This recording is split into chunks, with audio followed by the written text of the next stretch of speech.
Վերջին 30 տարիների ընթացքում Հայաստանը գործոն է եղել մի շարք կարևոր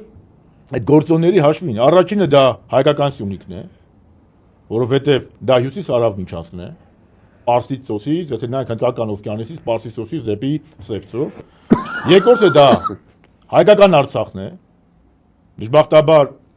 հայկական Արցախը թեկուզ ժամանակավորապես մերը չէ եւ Արցախը հանձնելով, Արցախը ճանաչելով Ադրբեջանի կազմում Նիկոլ Փաշինյանը հայ ժողովրդին, Հայաստանի Հանրապետությանը դուրս թողեց իր կարևորագույն անվտանգային հոգևոր միջնաբերդից։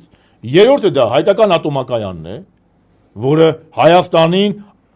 էներգետիկ անկախություն էր տալիս եւ մենք տեսանք այս J.D. Vance-ի արդյունքում ինչ-որ մոդուլային նպատակը որն էր այդ ատոմականն էլ փակել, իսկ ես որպես Հայաստանի պատվիրակության ներկայացուցիչ տարբեր